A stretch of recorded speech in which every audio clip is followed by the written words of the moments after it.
Por ejemplo, que las moléculas, para que puedan reaccionar, ¿sí? Y pueda haber productos y subproductos y estos puedan ser utilizados para diferentes otros mecanismos y puedan dar la funcionalidad, ¿sí?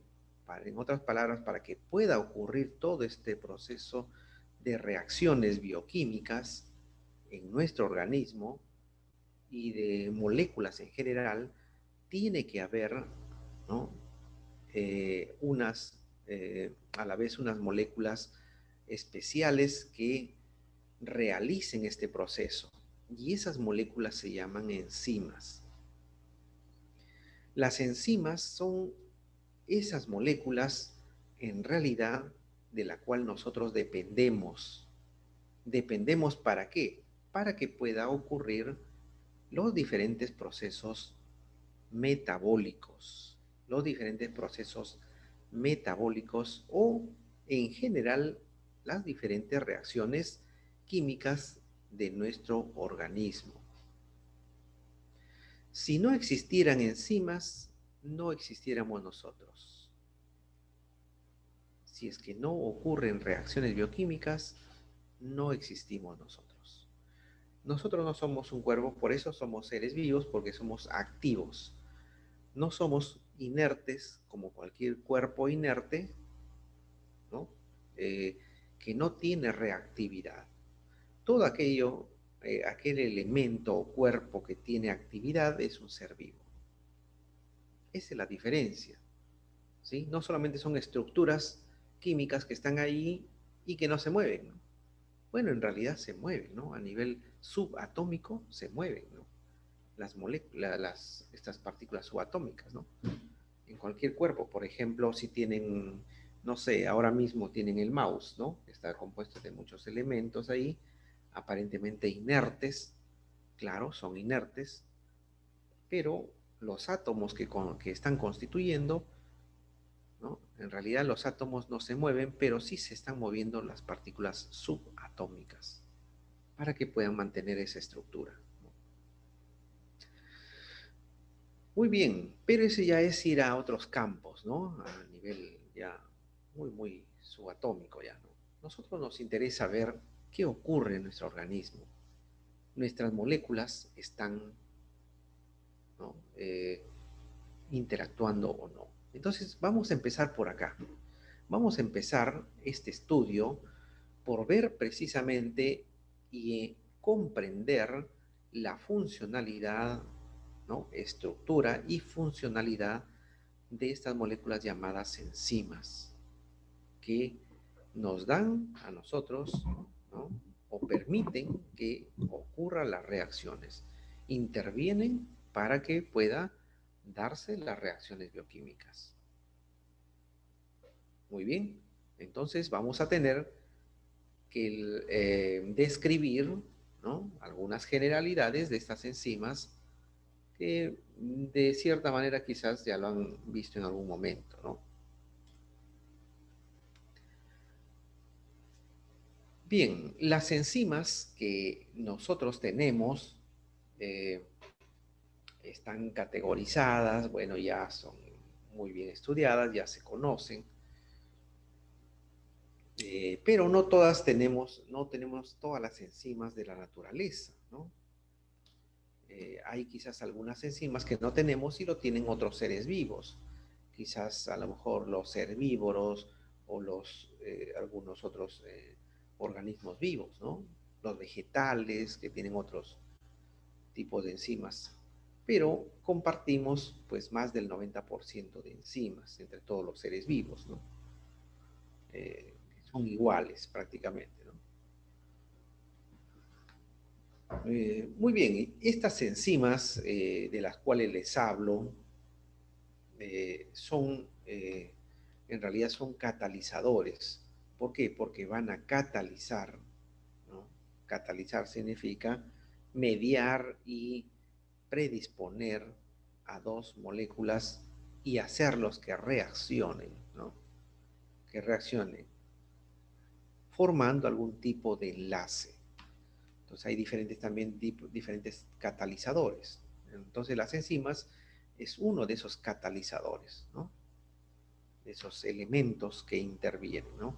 En la química en general, los catalizadores son diversos, ¿no? Incluso hasta el fuego, hasta el calor, ¿no? Es un catalizador, ¿no? Eh, entonces, bueno, son diversos, ¿no? Pero en nuestro organismo, las enzimas actúan como catalizadores biológicos, se llama, ¿no? Muy bien. Eh, Hay reacciones químicas en nuestro organismo para que dos elementos reaccionen o para que un elemento se convierta en dos productos. Hay de todo, ¿no? O para que simplemente un elemento se transforme en otro, ya sea por isomerización, o sea, cambio de su forma. En fin, ¿no? Pueden realizarse quizás naturalmente, pero depende de ellos. Muchos pueden demorar pues hasta años para que pueda darse, ¿no? Ese proceso. Y otros necesitan quizás algunas horas para que puedan. Y nosotros necesitamos pues que ya que sean en segundos y en muchos de ellos en milisegundos, ¿no? Que puedan darse esa reacción. Entonces, por eso es que se necesita de algunos catalizadores, o sea, elementos que puedan acelerar esa reacción o esa transformación. Bien, entonces las enzimas son catalizadores biológicos que van a incrementar o aumentar la velocidad de reacción. ¿Sí? Velocidad de reacción. Esa velocidad de reacción, que lo vamos a estudiar también, ¿no? El día de mañana, eh, se puede incrementar, ¿no? Hasta alcanzar 10 a la más o 10 a la 17, o sea, imagínense cuántos ceros, ¿no? En rapidez, más de lo que se puede dar naturalmente, ¿no? ¿Sí? Por ejemplo, digamos, a ver, acá hay algunos ejemplos, ¿no? Eh, por ejemplo, el caso de la anhidrasa carbónica, por ejemplo, ¿no? La anhidrasa carbónica que convierte al CO2 en ácido carbónico, ¿no? El CO2 más agua, hay CO2 y agua. Si nosotros lo juntamos, pues va a demorar muchísimo en que los dos pues reaccionen y conviertan el ácido carbónico, ¿no? Entonces, pero la anhidrasa carbónica lo hace de inmediato, lo hace 10 a las 7 veces más rápido que naturalmente. A eso se refiere. Y por el contrario, por ejemplo, el caso de la ureasa, por ejemplo, ¿no? Para que la urea pues sea catalizada, ¿no? ¿Sí? Sea transformada en ácido úrico, ¿no? O en urato, ¿no? Entonces esta ureasa, ¿no? Convierte a la urea, eh, va a hacer 10 a la 14, o sea, el doble de lo que hace la anhidrasa carbónica, ¿no? Entonces, miren, o sea, es mucho más rápido. Entonces, esos son solamente algunos ejemplos. Bueno, ¿cuántas enzimas tenemos? A lo mejor quisiera decir, porque como les digo, algunos ejemplos de enzimas. ¿Cuántas enzimas creen que tenemos? Pues tenemos cientos de tipos de enzimas, ¿no? Que están categorizadas ya, catalogadas, ¿no? Y clasificadas, ¿no? Muy bien, ¿qué son las enzimas? ¿De qué naturaleza son? Son proteínas. Más del 99.9% son proteínas. Por eso se asumen que todas nuestras enzimas son proteínas, a excepción de por ahí otros tipos de enzimas que puedan haber como ribosimas, ¿no? O sea, ARN, algunos fragmentos de ARN actúan como enzimas, ¿no? Van y actúan como enzimas. Pero aún así esas ribosimas no están solas, están asociadas a proteínas, ¿no? Entonces se asume en general así, ¿no? Que son proteínas y por lo tanto cumplen con todas las propiedades de una proteína, ¿no? Eso lo vamos a ver o a evidenciar en la práctica. Muy bien, entonces ya todo esto ya más o menos les acabo de decir, ¿no? De por qué son necesarias las enzimas, ¿no? Y tienen algunas características que deben considerar, como por ejemplo que tienen gran poder catalítico, o sea, catalizan mucho más rápido, ¿no? Tienen gran poder catalítico, tienen alto grado de especificidad, que significa que una enzima no puede permitir la reacción de cualquier molécula, ¿no? Sino simplemente hay enzimas específicas para esa molécula y nada más, ¿no? Por eso, alto grado de especificidad. Pero por ahí hay otros tipos ¿no? de reacciones. Por ejemplo, que una enzima, en algunas excepciones, siempre hay excepciones, ¿no? Un tipo de enzima puede catalizar dos o tres tipos de moléculas. Es raro, pero sí hay, ¿no? Entonces ahí perdería el grado de especificidad, ¿no? O también podría haber lo contrario, ¿no? Y lo contrario sería que existe que para un tipo de molécula hay varios tipos de enzimas, ¿no? Varios tipos de enzimas. Entonces ahí puede haber una enzima para varias moléculas o para una sola molécula puede haber varios tipos de enzimas, ¿no? Por ejemplo, como el caso de la glucosa, ¿no? Para poner dos ejemplos, ¿no? Entonces, la glucosa 6-fosfato, ¿no? Para que dé, podría ver la glucosidasa, una glucosidasa, o puede verla una exoquinasa, dependiendo en qué tipo de célula se encuentre, ¿no?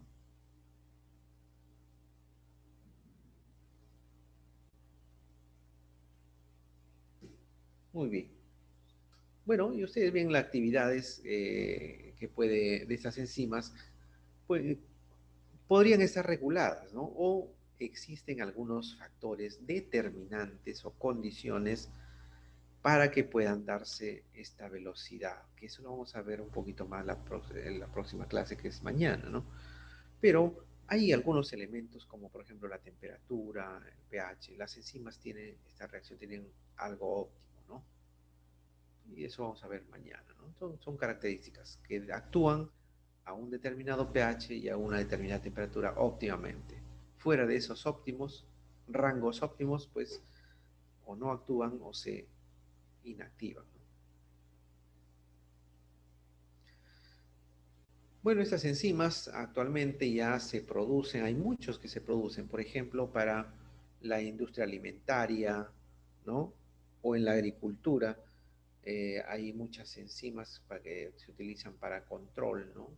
Biológico en la industria alimentaria, por ejemplo, para ablandar algunas carnes, en fin, ¿no? O en la medicina también, ¿no? La importancia está en que se utilizan muchas enzimas, ¿no? Para que puedan acelerarse procesos. Por ejemplo, cuando hay una indigestión total, pues, ¿no? Entonces, demasiado, entonces para eso están las enzimas, ¿no? Una pastita ya vienen así en grajeas o pastillas, en fin, ¿no? En comprimidos, ¿no? Vienen ya enzimas, ¿no? Para que puedan acelerar el proceso metabólico.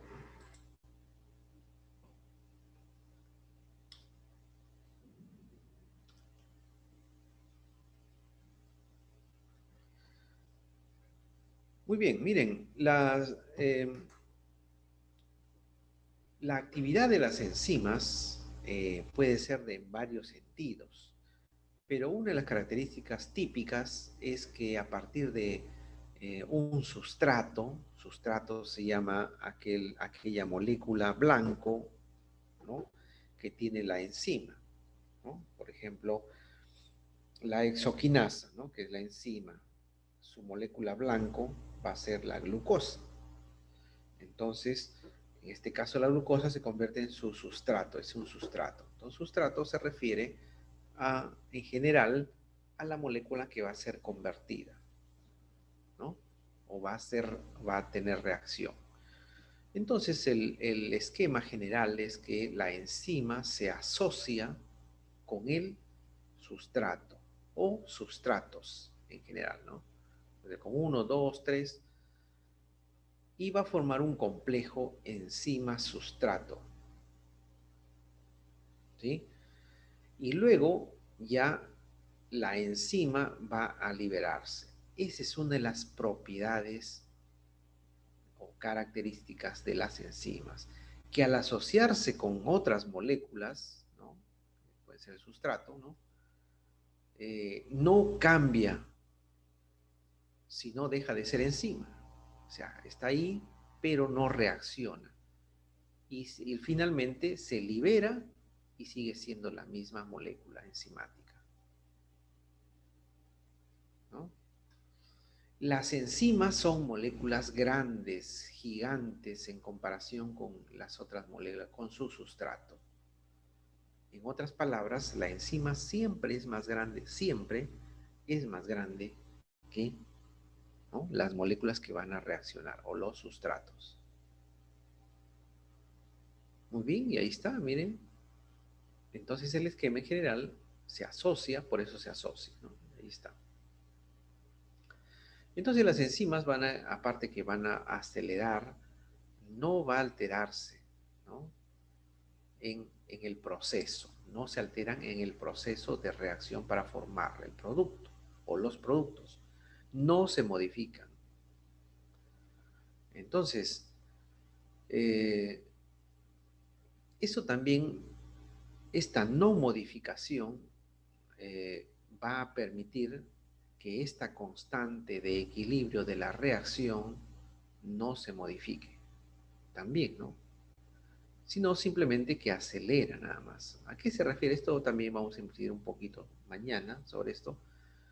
Una constante de equilibrio de reacción, ¿no? Una constante, vamos a ver, la constante de Michaelis-Menten, que es la que utilizamos, ¿no? Quiere decir, ¿qué significa esto? Que los productos cumplen con, o esta reacción de equilibrio, cumplen con la ley de Newton, ¿no? La ley de Newton que dice que la materia no se crea ni se destruye, solo se transforma, nada más, se transforma, ¿ya? O sea, no hay nada más, ni no sale de la nada una molécula más, ni un átomo más.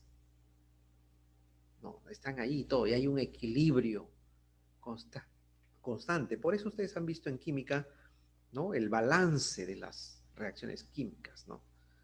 Ese balance es el que da el equilibrio, ¿no? Y no solamente eso, sino también a nivel energético, ¿no? Muy bien, entonces la energía está ahí, ¿no?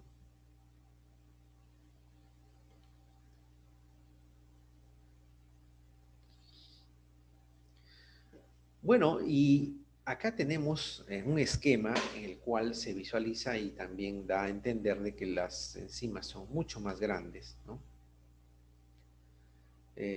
Muy bien, pero las enzimas le decía que son proteínas. Y como proteínas, las enzimas solas, ¿no?, proteicas, que son llamadas apoenzimas, ¿no?, están inactivas. Las enzimas requieren de un activador. Ese activador, para que estén activas, ese activador es un cofactor. Ese cofactor puede ser de naturaleza orgánica o inorgánica. Cuando es de naturaleza inorgánica, ¿no?, inorgánica, simplemente se llama cofactor, ¿no? Entonces el cofactor de una enzima se adhiere ahí y bueno, y la enzima está activa ya para poder catalizar. Y esos cofactores son, por ejemplo, son metales o iones, ¿no?, inorgánicos.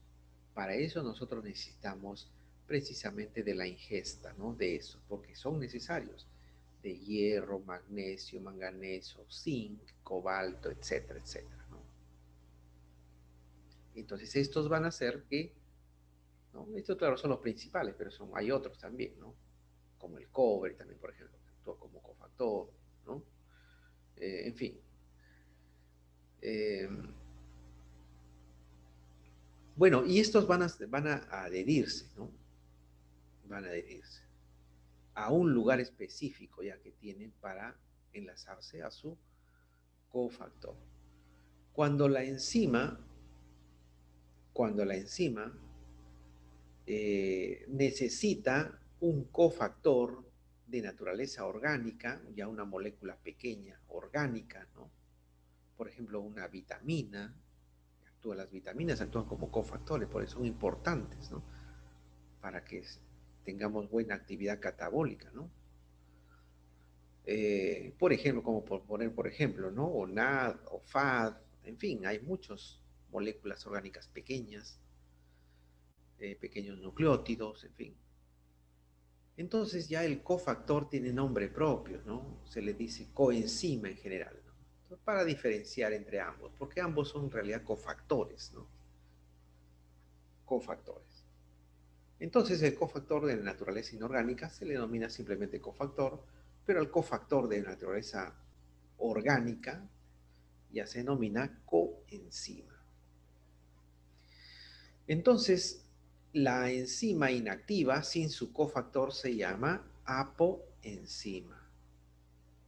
Y cuando se asocia a su cofactor se activa. Y la enzima con su cofactor significa una enzima activada. Y la enzima activada se llama holoenzima. Entonces las enzimas en forma de holoenzimas, ¿no? Son activas. En forma de apoenzimas son inactivas porque le falta su cofactor, ya sea de naturaleza inorgánica o orgánica, dependiendo del tipo de enzima. ¿Sí? Acá están diferentes cofactores, ¿no? De enzimas. Miren, cofactores orgánicos y cofactores inorgánicos, ¿no? Que son los metales. Muy bien, ahí está, por ejemplo, miren la tiamina, pirofosfato, bueno, que es un derivado de la vitamina, el FAD, el NAD, el piroxidal fosfato, ¿no? Entonces, ahí está, ¿no? Y cada uno está, qué enzima lo necesita, ¿no? Ejemplos nada más, porque les dije que ahí son muchísimas las enzimas, ¿no? Entonces, por ejemplo, la biotina, que es una vitamina, ¿no? Es la coenzima del piruvato carboxilasa, ¿no? Que vamos a verlo, la importancia que tiene, una gran importancia el piruvato. Por eso es bueno, necesario consumir esta vitamina, ¿no? Porque interviene en muchísimos procesos la piruvato. Es el eje de muchas rutas metabólicas, ¿no? Entonces así tenemos también, ¿no? Iones metálicos de naturaleza inorgánica que van a ser también cofactores de diferentes enzimas, ¿no? Son ejemplos de algunos.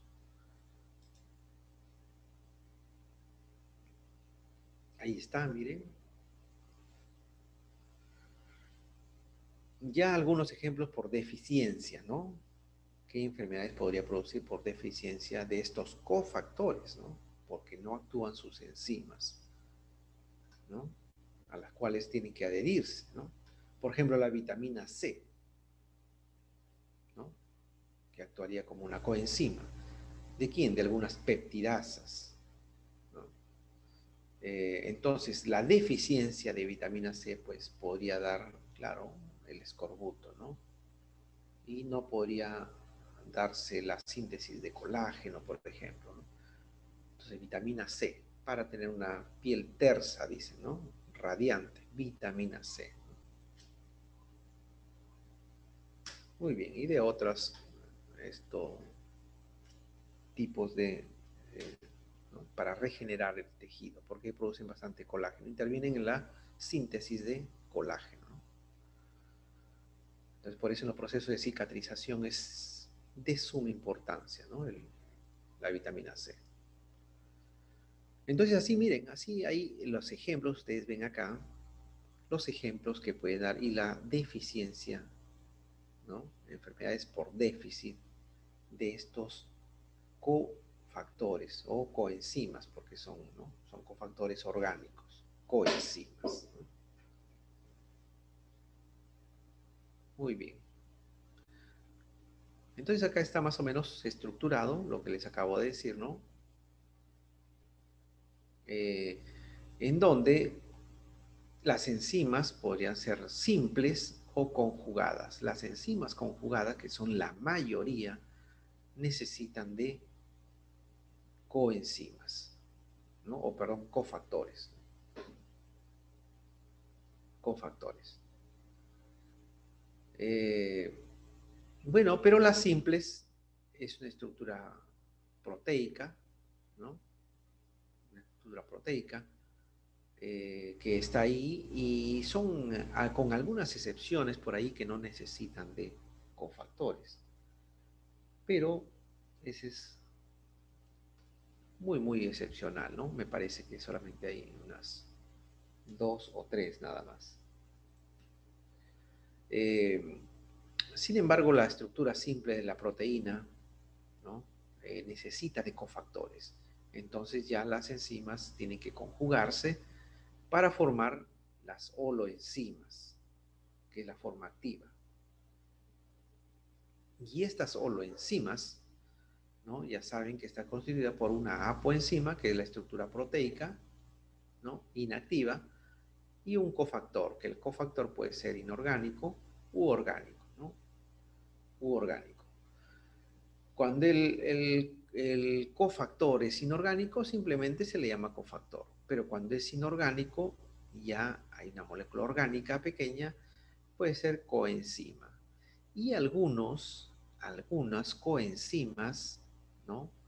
Tienen uniones covalentes, o sea, se asocian permanentemente. Generalmente las coenzimas, los cofactores en general, se asocian temporalmente, ¿no? Solamente para cumplir su función y luego se separan. Pero hay algunos, siempre hay excepciones, ¿no? Coenzimas que se unen de forma permanente. Esas coenzimas ya reciben un nombre de grupo prostético, ¿no? A esos grupos o esas coenzimas que se van a unir de forma permanente mediante unión covalente.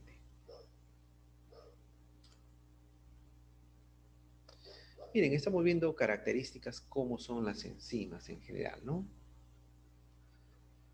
Muy bien, ¿qué tipo de enzimas? La mayoría son proteínas, lógicamente. Pero le decía que hay algunas, ¿no? Enzimas especiales, diferentes a todas. Por ejemplo, las ribosimas, que una secuencia de ARN, ¿no? Que claro, está asociada también por ahí algunos aminoácidos, pero que cumplen función catalítica el ARN, ¿no? El ARN, para formar cadenas de ARN. Por ejemplo, las ribosimas, aquellas que van a formar el ARN mensajero, por ejemplo, ¿no? O el ARN transferencia, todos los tipos de ARN, ¿no? Entonces, ¿quiénes forman? ¿Quiénes aceleran esa unión de los nucleótidos? Pues una tira de enzimas, ¿no? De ARN. Sin embargo, como digo, están asociadas a proteínas, pero el ARN en sí es los nucleótidos de ARN son los que actúan como enzimas, acelerando esa unión. Muy bien, entonces, estas enzimas también están, por ejemplo, eh, en la síntesis de proteínas, ¿no? Que se producen en los ribosomas, ¿no? Los ribosomas porque tienen ribosimas, o sea, ARN también, ¿no? Claro, tienen proteínas, pero tienen ARN. Muy bien, otro tipo de enzimas especiales son las telomerasas, ¿no? Que también son secuencias de ARN, pero diferentes a las ribosimas porque son muy, muy específicas para esto, ¿no? Donde están, bueno, alargando las terminaciones de los cromosomas, ¿no? de los cromosomas. Ahí están los telómeros. En el caso de las abscinas, ¿a qué se denominan abscinas? Son enzimas en realidad, son moléculas enzimas. Pero AB viene de anticuerpo, ¿no? Antibody, que es en inglés, ¿no? Anticuerpo, AB. Enzimas de anticuerpos, ¿no?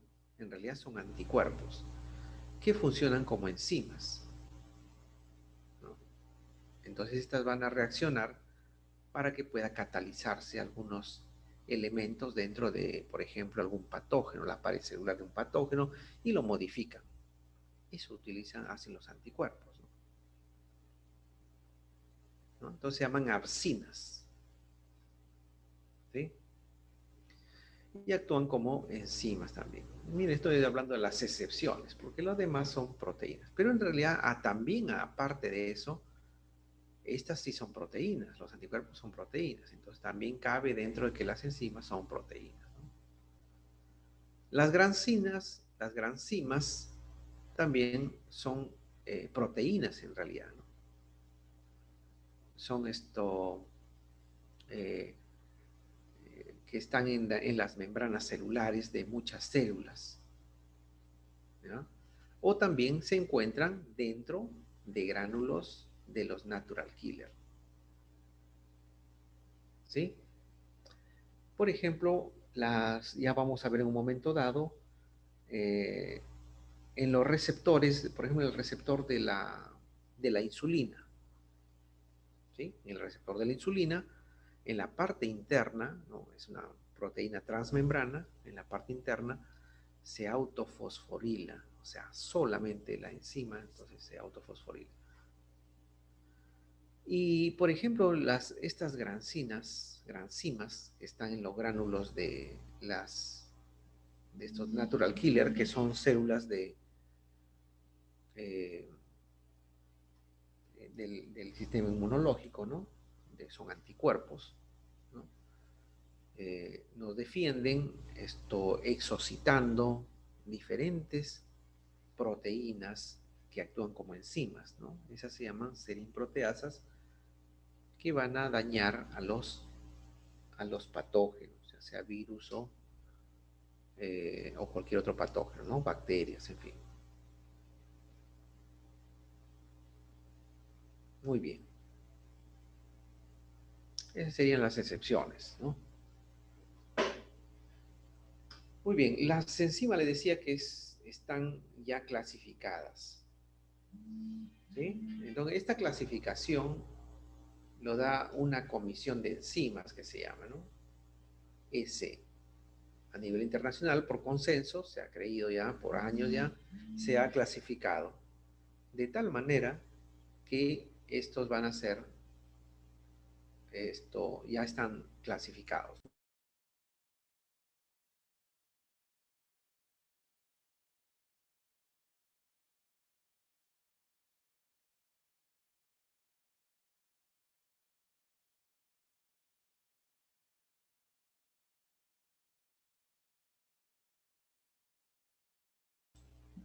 Muy bien. Eh, entonces le decía que ya están clasificadas estas enzimas, ¿no? Tienen ya la clasificación codificada. Y están así, miren, ¿no? La primera viene para grupos, en fin, cada uno tiene ya su código, ¿no? Eh, entonces está dentro de un grupo, dentro de una familia, en fin, ¿no? El 1.1.1.1, luego sería 1.1.1.2, en fin. Entonces el primero va a ser el grupo que se encuentre, ¿no? Hay 6 grupos, por lo tanto habrá del 1 al 6 para el primero nada más, ¿no? Eso es muy conocido, ¿no? Entonces estos códigos, cada enzima tiene un código ya, bien definido. El primero de la lista, de toda esa larga lista de enzimas, el 1.1.1.1, es la alcohol deshidrogenasa, la enzima que va a catalizar al alcohol, va a actuar sobre el alcohol Y el alcohol, el etanol, ¿no? Se va a transformar en acetaldehído. ¿Sí? Entonces, esa es la primera, solamente para poner ejemplo. Después hay diferentes, ¿no? Entonces, como les decía, hay 6 grupos, ya ustedes lo tienen acá, los 6 grupos, y ahí están los 6 grupos. Entonces, el 1, el 2, 3, 4. Y dentro de cada grupo hay familias, ¿no? Bueno, en fin, ¿no? Que algunas tendrán 2, 3, 4 familias más, y dentro de cada uno hay otro más. Entonces, para cada uno se pone un punto, ¿no? Y eso es lo que va a permitir la clasificación. En general, lo que deben saber ustedes es que existen 6 grupos. 6 grupos. De esos 6 grupos, ¿no? Las oxidorreductasas, las transferasas, hidrolasas, liasas, isomerasas y ligasas, pues de esos 6 grupos eh, van a establecer, ¿no? Todas las reacciones que nosotros tenemos en nuestro organismo. O van a estar todas las enzimas que establecen las reacciones. ¿Cuál es la diferencia entre cada uno de ellos? Pues es fácil, ¿no? Es fácil deducir. Todos son diferentes, ¿no? Y tiene que ver mucho con los productos que puedan formar la acción. Para el primer caso, las oxidorreductasas significa que realizan reacciones de oxidorreducción. Mientras uno se oxida, el otro se reduce. Cuando se dice que se oxida, ¿m? Cuando se dice que se reduce, bien, eso tiene que ver con la ganancia o pérdida de electrones. ¿Sí? La ganancia o pérdida de electrones. Entonces se redujo cuando gana electrones. Electrones. Por lo tanto, para equilibrar un electrón corresponde un protón. Y en este caso, el hidrógeno tiene un solo protón. El hidronio, que es el hidrógeno sin electrón, solamente un protón, entonces se va a asociar a esa molécula. Va a transferirlo. ¿Sí?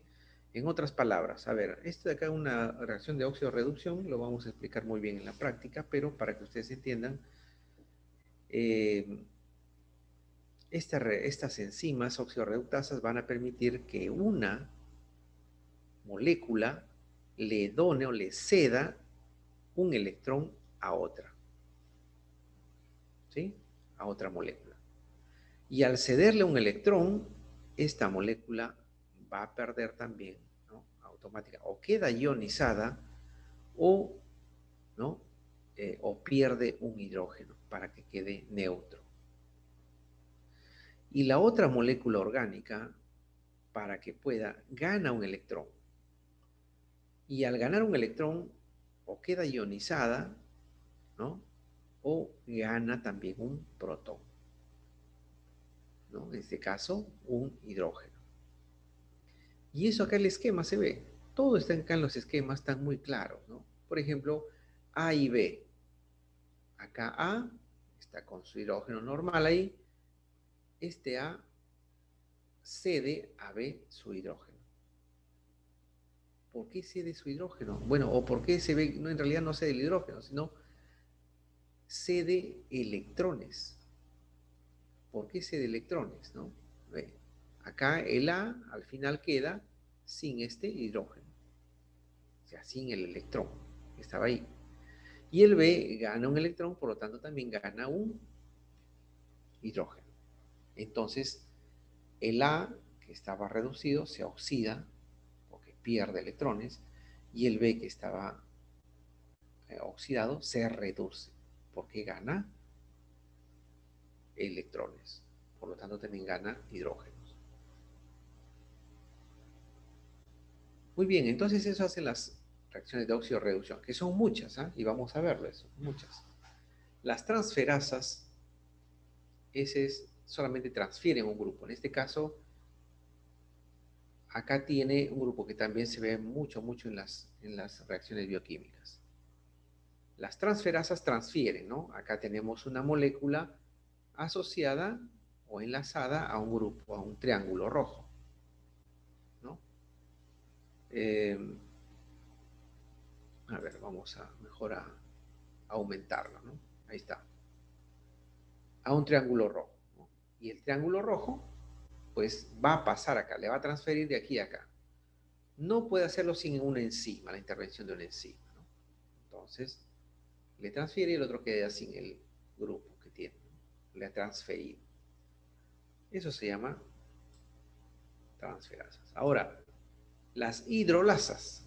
Las hidrolasas, hidro viene de agua, lisis de ruptura.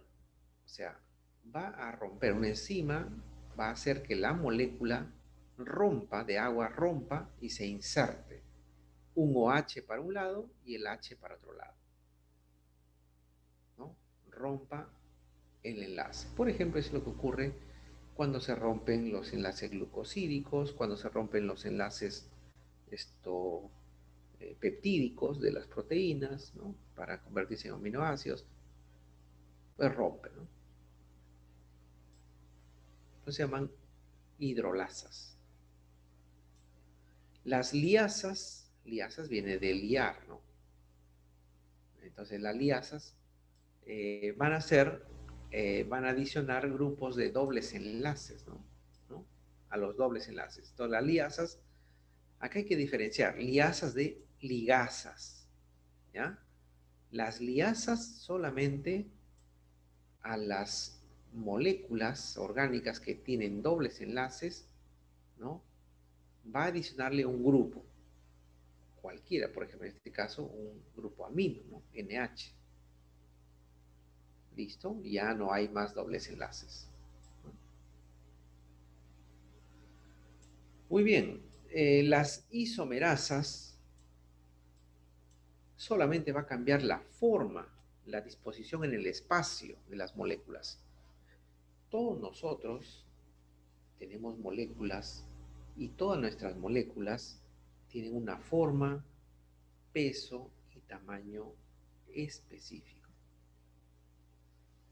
No es al azar, no es que la glucosa tiene tantos carbonos, no tiene 6 carbonos y van a estar enlazados de la forma que se le antoje, ¿no?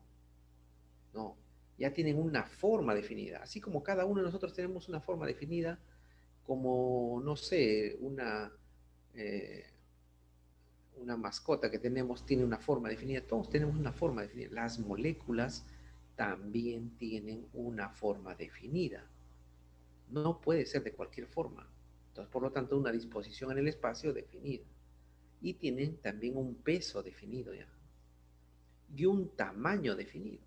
Entonces, toda molécula tiene tamaño, peso, ¿no? Y forma definida. Entonces, la glucosa y la galactosa, ¿no? Entonces, la glucosa se puede convertir en galactosa por un tipo de enzima, ¿no? Una galactosidasa, ¿no?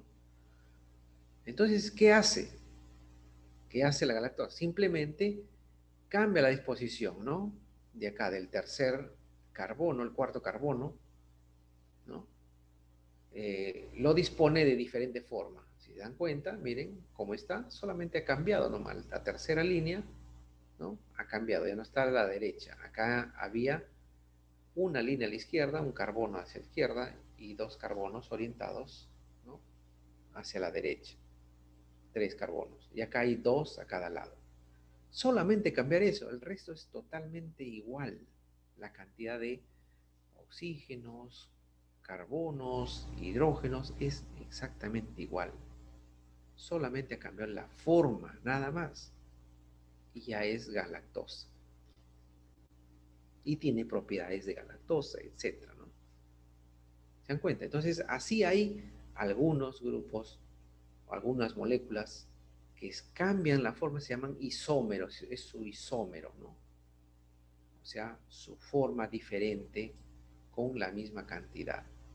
Es lo que hacen algunas isomerasas, ¿no? Entonces con eso ya hacen, por ejemplo, ya se cambia de forma cis a trans, o de levógiro a dextrógiro, ¿no? O de aldehído a cetona, ¿no? En el caso de los carbohidratos. Y las ligasas, a diferencia de las liasas, acá sí es la unión, ligasas, ligar es de ligadura, ¿sí? Entonces las ligasas sí ya hacen su proceso de unir dos moléculas, es lo más simple, ¿no? Unen dos moléculas y listo, ¿no? En las ligasas. Bueno, y acá hay ejemplos también, no son todas, pero hay ejemplos de las más importantes, ¿no? En nuestro organismo. Que bueno, también lo pueden confirmar o corroborar. Acá uno de los libros base que nosotros tenemos es el Bioquímica de Harper, ¿no? Harper es un libro muy didáctico, por eso lo tomamos como base. No es lo único, ¿eh? Pero el base. Otro libro también quizás un poquito más completo. Hay otros, ¿no? Vamos a utilizar en realidad varios libros, pero como base Bioquímica de Harper. Por ejemplo, Leninger, ¿no? También podría ser, ¿no? Bioquímica de Leninger, o de Baines, en fin, ¿no? Bioquímica. Hay también algunos libros de bioquímica clínica que vamos a tener que utilizar. Muy bien, entonces ya vimos, miren, las enzimas que son capaces de cómo se clasifican, qué capacidad de hacer, pero ya para que puedan actuar las enzimas, que son moléculas grandes, eh, no se asocian con cualquiera, en cualquier lugar, sino tienen un sitio activo donde se une el sustrato para poder ser catalizado. Entonces la enzima se une a su sustrato, a su molécula blanco, no en cualquier lugar, sino en un lugar específico, que se llama sitio activo. Ahí se une, ¿no? Y por eso es que no se modifica, ¿no? Este sitio activo también es todo un tema, ¿no? Es todo un tema, el sitio activo. Solamente hablando del sitio activo de la enzima, ¿no? Tiene sus características propias, ¿no? Es esto, un sitio, un lugar relativamente pequeño, eh, o una pequeña partecita, ¿no? De la molécula grande que es la enzima, ¿no? Y ahí se van a unir uno o más moléculas llamadas sustratos, en este caso, ¿no? Uno o más sustratos, según lo que actúe la enzima, ¿no? Se actúa sobre uno o más. Ahí también se puede unir las fuentes energéticas, que a veces se necesita energía, ¿no? Alguna reacción necesita energía, por ejemplo, ATP o GTP, ¿no? Entonces ahí también se une, ¿no? Al sitio activo. Y este sitio activo es lo que proporciona la especificidad de la enzima, o sea, es altamente específico para un tipo de sustrato, ¿no?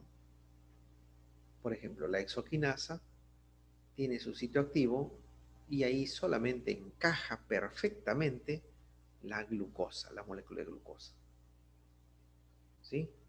No encaja cualquier molécula, solamente glucosa. Por eso es que esa enzima es específica para glucosa y nada más, ¿no? Muy bien, entonces ahí está la especificidad, en el sitio activo. Muy bien, ahora que ya ese sitio activo, como saben que ustedes que la molécula es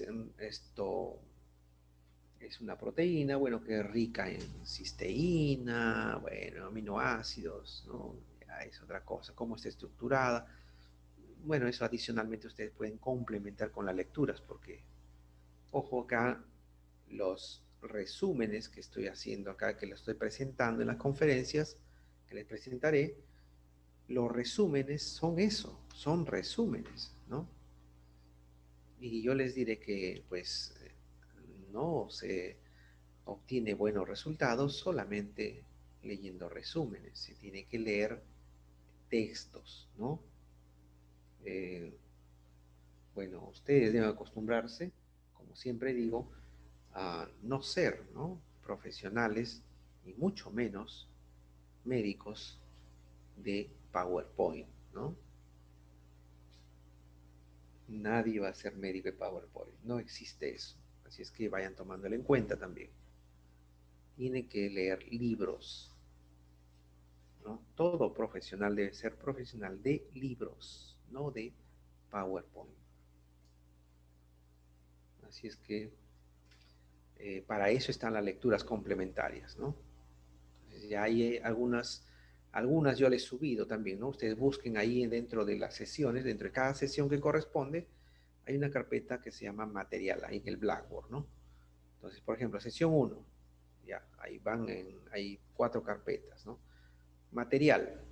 Entonces, material, ahí subo algunos PDFs, ¿no? O papers, como lecturas, en forma de lectura, para que puedan considerar. Pero pueden consultar 2 o 3 libros más, ¿no? O fuentes bibliográficas, que también podrían ser no necesariamente libros, sino artículos de revistas, ¿no? Que a veces esto en los libros no contienen, ¿no? Es información y es muy buena, ¿no? Entonces ahí podrían complementar la lectura de lo que estamos viendo. Entonces el centro activo, como digo, es todo un tema, ¿no? Y es muy estudiado, ¿no? ¿Y por qué? Porque precisamente ahí da la especificidad y ahí se puede dar la capacidad de bloquear, ¿no? Porque miren, bueno, hay una alta especificidad, por lo tanto, no puede unirse si es que se modifique ese sitio activo. ¿Sí? Bueno, el sitio activo lo han estudiado desde antes. Por ejemplo, Fisher desde el siglo XIX nomás, ¿no? Entonces, en el siglo XIX lo estudiaba Fisher. Ya en el siglo XX, ya, eh, eh, fue Kochland el que ya determinó, ¿no? Pero Fisher, en el siglo XIX, fue el que introdujo el modelo de llave cerradura, ¿no? O sea, si es específico, es como, decía, una llave para cada cerradura, ¿no? Ustedes ingresan a su casa, pues ahí le hace una llave específica, ¿no? No cualquier llave. Entonces, por eso es la alta especificidad, ¿no? Entonces dijo, así es, ¿no? Y ya cada uno tiene un sitio activo donde encaja perfectamente. Bueno, y miren, en el siglo XIX, donde no podían ver las moléculas, no podían verlas. Entonces, pero ya sabían que había moléculas, todo, ya sabían por evidencias, ¿no? Miren. Pero ya en el siglo XX, ¿no? En el siglo pasado, ¿no? En 1958, donde ya estaba ya con el microscopio electrónico, donde ya se podían ver las moléculas. Entonces y ahí se dieron cuenta, ¿no? De algunas cosas, ¿no? Se dieron cuenta de las formas de las moléculas y, y dijeron que no, ¿no? Entonces ahí Kochland introdujo el modelo del ajuste inducido.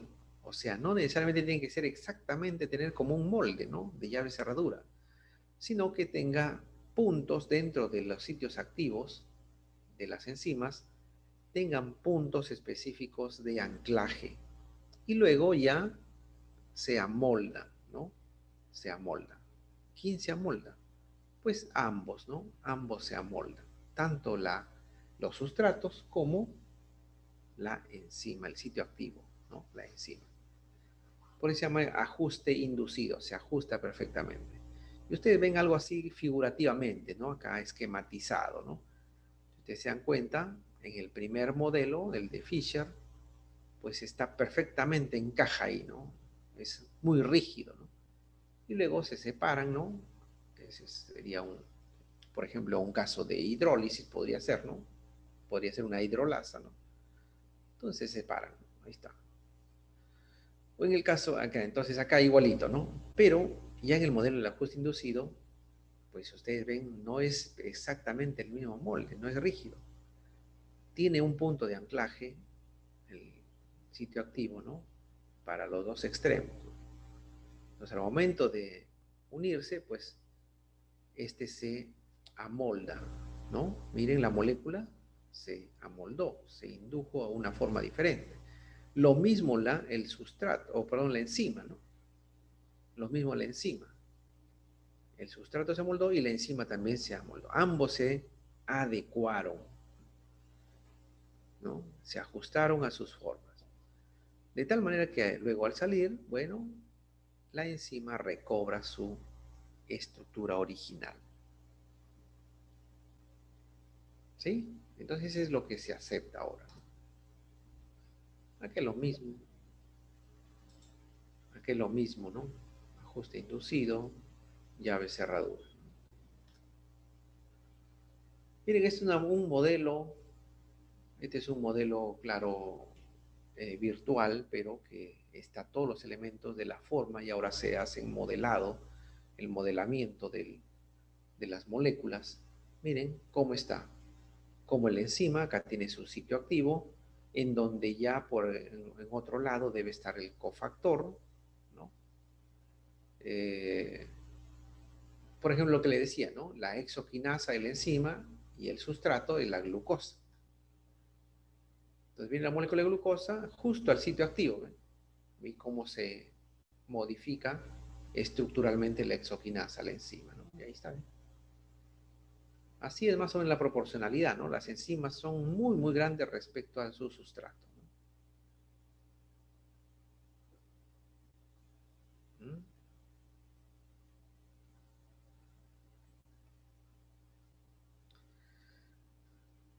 Muy bien, entonces acá, bueno, para ver las enzimas son estereoespecíficas. Se dice que son estereoespecíficas. Estéreo, ya saben que es la forma en el espacio, ¿no? Eh, Porque podrían formar o interactuar, ¿no? Eh, con varios tipos de aminoácidos en su centro activo, ¿no? Y en los diferentes grupos. Por ejemplo, si la enzima está acá, ¿no? Ahí está su sitio activo, ¿no? De los dos, que lo reconoce. Eh, sin embargo, podría ser reconocido también este de acá en los sitios que no está adherido, ¿no? A eso se refiere. Por ejemplo, acá, el X, acá la parte del X rojo, ¿no? No toma contacto, ¿no? Siempre hay una parte que no toma contacto. Si esa parte no toma contacto, ¿no? Tiene otro elemento o está de una forma diferente, entonces ya sería un, eh, una forma diferente, ¿no? De esta molécula, ¿sí? Entonces acá solamente los puntos de contacto son los que rigen y el resto pues no. Entonces por eso a veces ahora ya se sabe que es así, ¿no? Entonces basado se ajusta todo, pero podría darse el hecho de que podría esta enzima, ¿no? Eh, ser confundida o en fin, ¿no? En algunos aspectos, ya sea por virus, moléculas de bacterias, en fin, ¿no? Para que pueda inducir. Entonces, esto de acá le da la estereoespecificidad, o sea, una especificidad para diferentes formas de la misma molécula, ¿no? Por ejemplo, nosotros compartimos una molécula, ¿no? Eh, con algunas bacterias, ¿no? Un carbohidrato, un carbohidrato que solamente por la disposición, ¿no?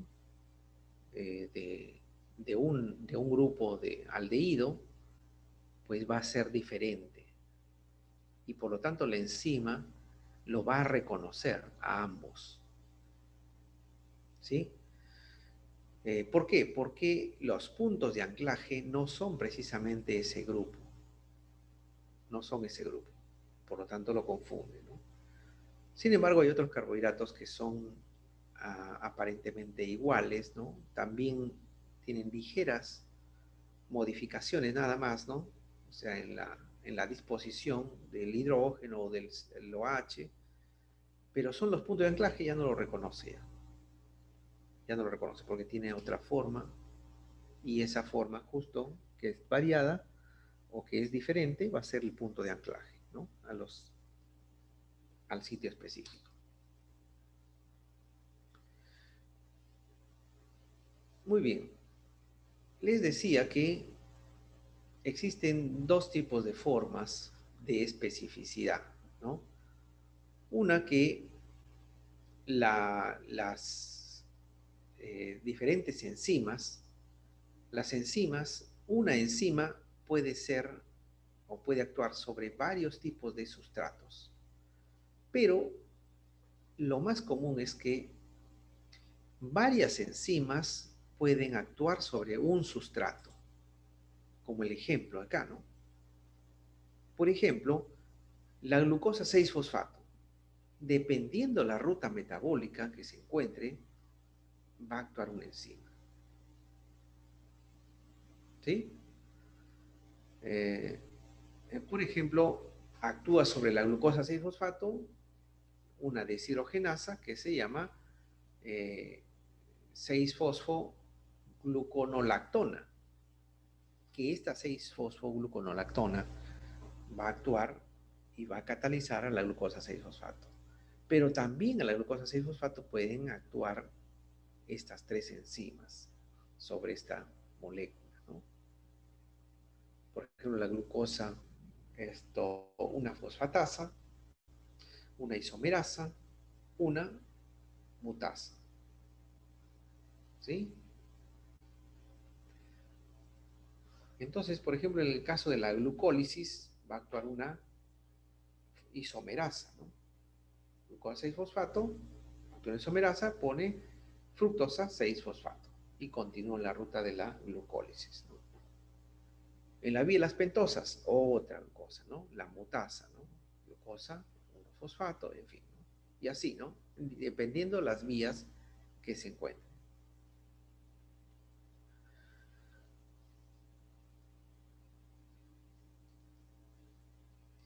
Muy bien. Entonces, decía que las enzimas en general van a catalizar, o sea, van a acelerar los procesos de reacción química, bioquímica en este caso, ¿no? Las catálisis pueden ser de tres tipos en general, o sea, esa reacción puede darse como ácido-base, esa catálisis, como una catálisis covalente o como una catálisis por iones metálicos.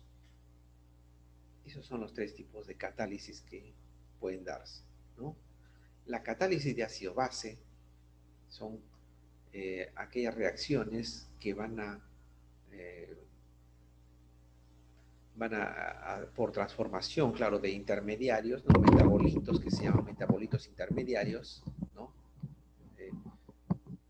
Eh, van a dar una captación o van a hacer que capten o cedan hidrogeniones, ¿sí? Entonces, eso va a realizar una catálisis de ácido-base. Entonces, cuando se dice que es una catálisis de ácido-base, es cuando producto de la reacción, ¿no? De una determinada vía metabólica, va a formar o va a hacer que el medio se vuelva ácido o se vuelva alcalino, ¿sí? O básico, como quiera llamar, ¿no? Entonces ahí se dice que hay una catálisis en general de ácido-base, porque va a cambiar el pH. A veces no puede cambiar de ácido alcalino o de alcalino a ácido, a veces sí, pero va a variar el pH. ¿Por qué el pH? Porque el potencial de hidrogeniones va a aumentar o va a reducirse. Entonces, eh, cuando ese potencial de hidrogeniones o ese pH que significa potencial de hidrogeniones, ¿no? Ese pH, ya saben, en la escala, ¿no? Alcanza niveles, por ejemplo, de 2, 2.5, 2 o 1.8, que es totalmente ácido. Mientras más abajo llegue hasta 1, que es lo máximo, es ácido. menor de 7, o sea, de 6.9 hasta 1, es ácido. A medida que va aumentando ese, por ejemplo, llega a 5, es más ácido que 6.8, por ejemplo, ¿no? 6.8, 6.9 es ya muy, muy ligeramente, nomás muy pequeñito la acidez, es casi neutro. Neutro es 7. Entonces, a medida que baje, ¿no?, la escala, el pH es más ácido. Y ese le da el potencial de hidrogeniones, ¿no? Mientras más hidrogeniones haya, más sea el potencial, menor es la escala, ¿no? Es más ácido. Mientras menos es... Entonces, la captación de hidrógenos va a dar como consecuencia acidez. ¿Sí? Entonces llega un punto en que ya no hay pH, ¿no? El pH se va más arriba y ese potencial pierde, y por lo tanto es mucho mayor el potencial de esto, no de hidrogeniones, sino de hidroxilos, ¿no? El POH. Entonces ahí ya son altamente alcalinos. Por ejemplo, el pH fisiológico, eh, tanto el pH como el POH son bajos. ¿Por qué? Porque están cerca neutro. En la mayor parte de nuestro plasma sanguíneo, en nuestras células, en la mayor parte digo, pero no en todo, ¿no? La mayor parte es un pH entre 7.2, 7.4, en fin, 7.15, por ahí va, ¿no? Es ligeramente, muy, muy ligeramente alcalino. Pero hay lugares en nuestro organismo donde el medio es totalmente ácido. Por ejemplo, y ahí se produce la catálisis, tiene que ser necesariamente una catálisis ácida, ¿no? Por ejemplo, en el estómago, ¿no? En la cavidad, ¿no?, gástrica, ahí hay un potencial de hidrogeniones muy, muy elevado, ¿no? Por eso es mucha acidez. Por lo tanto, la escala es baja, ¿no?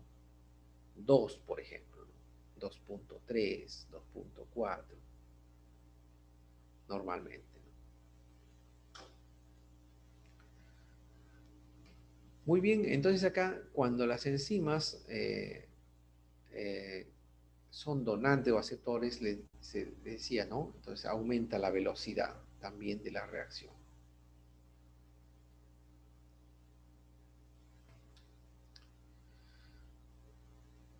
Muy bien, acá está en la catálisis ácido-base, lo que les decía, ¿no? Van a ceder o ganar hidrogeniones, ¿no? Sobre todo, hidrógenos, ¿no? Va a haber, el medio se va a volver ácido o alcalino. ¿Cuándo es una catálisis covalente? Una catálisis se dice que es covalente cuando existe una unión, ¿no?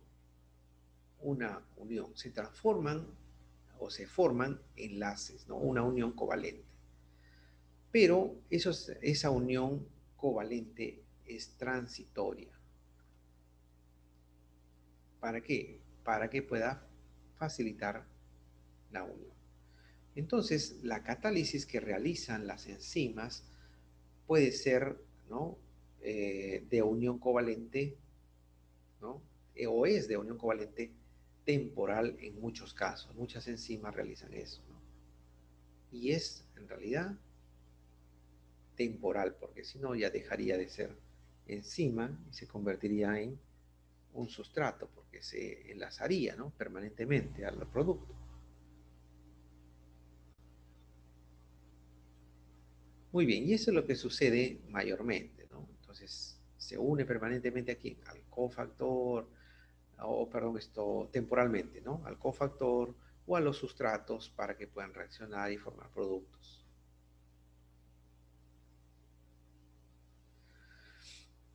Muy bien, entonces acá los grupos llamados grupos nucleofílicos y electrófilos de, importancia biológica son aquellos que van a estar eh,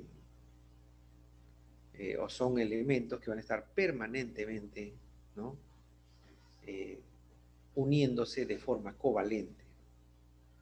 Entonces, estos de acá, estos grupos, por ejemplo, el grupo amino, el grupo hidroxilo, ¿no? O el OH, el NH2, el grupo sulfidrilo, ¿no? El SH, el grupo imidazol, ¿no? Que es en realidad el grupo de dos, la fusión de dos grupos aminos, ¿no? Que es un imidazol. Son grupos nucleofílicos. ¿Qué significan nucleofílicos? Significa que estos grupos van a enlazarse fácilmente, ¿no? Fácilmente y temporalmente, ¿no? Mediante enlaces covalentes con otros compuestos, sin perder su esencia, sin perder su esencia. Igual, los grupos electrófilos de importancia biológica son aquellos que están, electrófilos viene de electrones, ¿no? Que han perdido o tienen menos electrones y que pueden enlazarse con varios otros grupos fácilmente. Por ejemplo, los protones, ¿no? O hidrogeniones. Saben que un protón tiene, o un hidrógeno, tiene en su núcleo el protón y en la periferia tiene un electrón, ¿no? Pero al ionizarse pierde el electrón de la periferia y queda solamente su electrón nuclear. Entonces tiene un protón. Por eso se llaman los hidrógenos ionizados, se llaman protones, porque solamente tienen protones, ¿no? ¿No? O hidrogeniones, que es lo mismo, ¿no? Algo parecido con un metal ionizado cualquiera. M viene de metal, ¿no? Ya sea calcio, sodio, potasio, en fin, ¿no?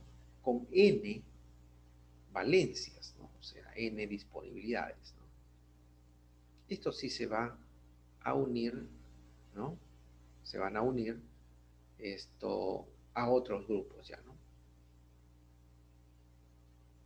Por ejemplo, el átomo de monóxido de carbono, ¿no? ¿No? Entonces ese fácilmente se puede unir. El otro, o el catión que es una imina, ¿no? Carbono unido a un grupo NH, ¿no? Entonces estos grupos electrófilos ¿eh? Van a contener un átomo con deficiencia de electrones, ¿no? O sea, les falta, como digo, un electrón, ¿no? Por eso hay un protón o dos protones de más. Y eso se simboliza con el grupo más, que hay protones. Electrones menos. Aquellos que están ionizados con menos, que tienen electrón de más, ¿no? Acá tienen deficiencia de electrones.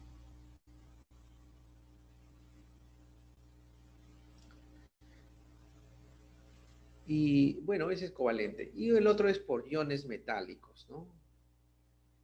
Entonces acá, por ejemplo, acá ya es la forma de catálisis de estos tipos, ¿no? De este tipo, por iones metálicos, se da donde el ion metálico puede unirse y es el centro, ¿no? De una molécula determinada, ¿sí? Esta catálisis se da de esa forma, ¿no? Para formar. Por ejemplo, el sitio activo de la anhidrasa carbónica humana, ¿no? Que es la enzima que va a formar CO2 más agua en ácido carbónico, que es altamente inestable y se forma bicarbonato más hidrógeno. Entonces acá esto va a formar, ¿no? La anhidrasa carbónica en realidad forma ácido carbónico, ¿no? Pero ni bien se formó ahí en milisegundos, se separó, ¿no? Ácido carbónico es H2CO3, pero se separa, ¿no? Automáticamente porque es muy inestable a nuestro pH que tenemos y se separa como se ioniza, ¿no? Como bicarbonato y hidrógeno, ¿no? Muy bien, entonces esto de acá, para que pueda darse esta catálisis, ¿no? Tiene que tener, ¿no? Tiene que tener o interviene iones metálicos, como por ejemplo el zinc, ¿no? Que está en el sitio activo de la anhidrasa carbónica, de la enzima, ¿no? Entonces, de esa manera es la catálisis, ¿no? Se da la catálisis.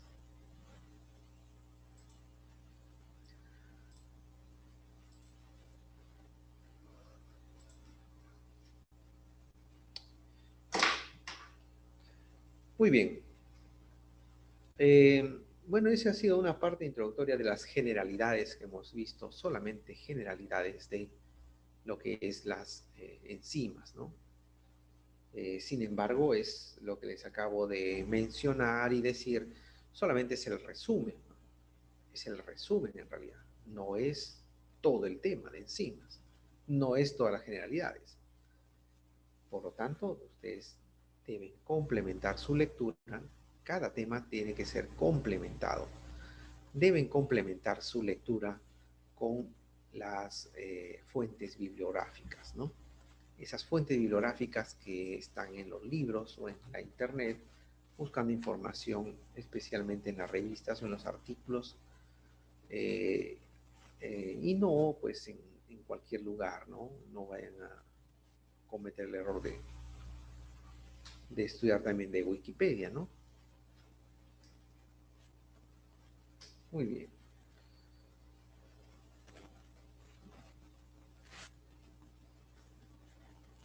Bien, entonces, miren, eh, yo por la tarde hoy día, yo por la tarde hoy día voy a tratar de subir lo más que pueda sobre la información que les dije, ¿no? Las guías de práctica incluso ya.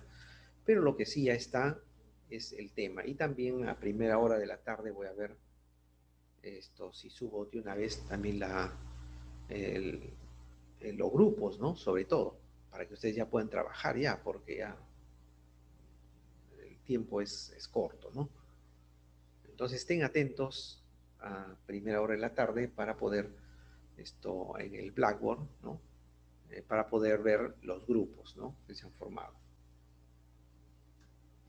Muy bien, esta parte lo pueden complementar, como digo, el libro base es Bioquímica de Harper, pero también cualquier otro libro, como esto, por ejemplo, el libro de Bioquímica de Leninger, ¿no? Hay otros libros como, por ejemplo, de Bioquímica Médica de Baines, bueno, en fin, ¿no? O de, hay una bioquímica eh, o fundamentos de bioquímica de Netters, hay de Lieberman, ¿no? Que es bioquímica médica básica de Marx, que es de Lieberman, es muy buena también. O sino también esto, hay bioquímica clínica, ¿no? Que también para interpretar, cuestión de interpretar, nos va a servir, ¿no? Hay un libro de bioquímica de McKee, MC, así como McDonald's, MC, ¿no? McKee, M-C-K-E-E, McKee, que es muy bueno. ¿Por qué es muy bueno este libro? Por sus esquemas. Y muchos, pues, esto, como todos, no tenemos el mismo tipo o estilo de, ¿no? El método de estudio, una técnica de estudio, pero muchos leyendo, acostumbrados a la lectura, pues leen, lo entienden, ¿no? Pero muchos necesitan del esquema, ¿no? Y Maki tiene unos esquemas muy bonitos, ¿no? Claro, ahora también las últimas versiones de Bioquímica Harper también tiene esquemas. Lenin ya todos están teniendo más esquemas, ¿no? Donde se ve. Pero Maki tiene, ¿no? O bioquímica clínica también hay varios libros, ¿no? Por ejemplo, el de Fernández o de González, que son muy buenos también. El libro de bioquímica un poquito antiguo, pero me parece que es del 2010. Pero sin embargo, también, ¿no? Es como base referencia, eso, mayormente eso es para, lo utilizan muchos en secundaria, quizás, que es de bioquímica en Lozano, ¿no? es un poquito más básico. Si que quieren, por ejemplo, empezar, podrían empezar por ahí, porque está muy, muy sencillo ahí, ¿no? Y luego ya podrían leer ya un poco más como Leninger, Harper, ¿no? Para que lo entiendan un poquito más, ¿no? O también Bioquímica y Laguna, por ejemplo, también es bastante básico, ¿no? Para que puedan entenderlo. Pero traten de leer, ¿no? Siempre Harper o Leninger, que son, eh, o Lieberman, ¿no? Que son bastante, ¿no? Así también hay un bioquímica humana integrativa, que es un poco más complejo ya, que es de un autor que se llama, o apellida Dapoyan, ¿no? Bioquímica humana integrativa, es muy, muy bueno. Bueno, en fin, son muchos en realidad los autores, ¿no? Los libros de bioquímica. En algunas partes van a necesitar también biología molecular, ¿no? Biología molecular también hay mucho de bioquímica. Si ustedes revisan, por ejemplo, biología molecular de Alberts, muy bueno, recomendable. No la biología celular, ni la célula, ¿no? Sino la biología, fundamentos de biología molecular de Alberts, muy bueno, excelente, ¿no? Entonces hay una gama de libros, son muchos los libros, ¿no? Eh, pero podrían, como digo, empezar por quizás algo básico, ¿no? Hay muchos libros básicos y por ahí podrían entenderlo mucho mejor. No sé si tengan alguna pregunta antes de concluir la reunión. Doctor, Sí. buenos días. Disculpe, el, ¿tiene que ser los libros necesariamente los que usted ha nombrado?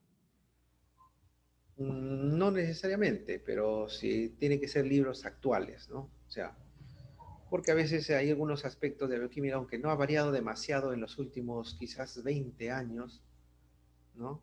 A las rutas metabólicas. Sin embargo, hay algunos elementos de interpretación, sobre todo, que quizás han cambiado un poquito más, ¿no? Y eso es básicamente en bioquímica clínica, ¿no? En bioquímica básica o fundamentos, ahí no ha cambiado mucho. Sí podrían leer cualquier otro libro, ¿no? Por eso les recomiendo incluso el de Laguna, ¿no? Que es bastante un poquito antiguo, ¿no? ¿Y el que usted más nos recomiende, doctor, para los temas que usted nos va a explicar? Bueno, yo lo que le dije, ¿no? En realidad yo saco de varios, pero sería bueno el de Harper, ¿no? Bioquímica Harper es el libro base, ¿no? Harper o Leninger, uno de los dos, ¿no? Ah, ya, doctor. Muchas gracias. Ok,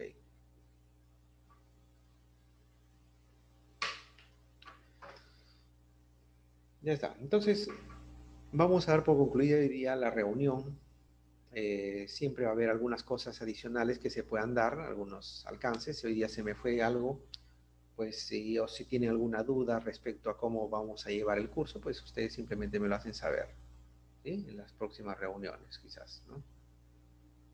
Muy bien, entonces el día de mañana nos veremos nuevamente a las 7:30.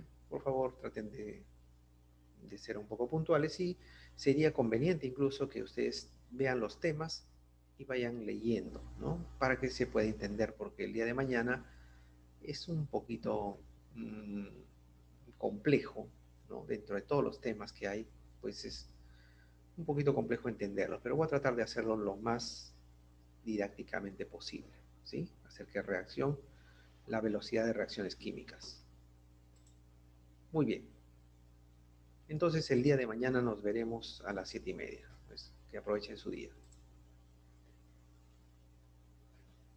Listo, hasta luego, doctor. Doctor, disculpe, ¿está ahí? Sí, dime. Buenas, lo que pasa es que me he ido a los servicios y no he podido, de repente he pasado lista. Sí, sí, he pasado lista todo ya. Yo paso lista, no se preocupe. Pero yo estaba en los servicios, no sé si me habrá puesto asistencia. Claro, yo aprovecho, como digo, para poner asistencia al inicio y luego pedí que puedan darme unos minutos antes de empezar la reunión y tomé asistencia nuevamente. Ya. No te preocupes. Ya. Luego, doctor. Ya, Hasta nos luego, vemos. doctor. Hasta luego, doctor. Gracias. Doctor, Hasta luego, hasta luego. Sí, doctor, disculpe, yo entré un poco tarde a la clase y yo no pasé por la asistencia. ¿Me podría, disculpe, poner, por favor?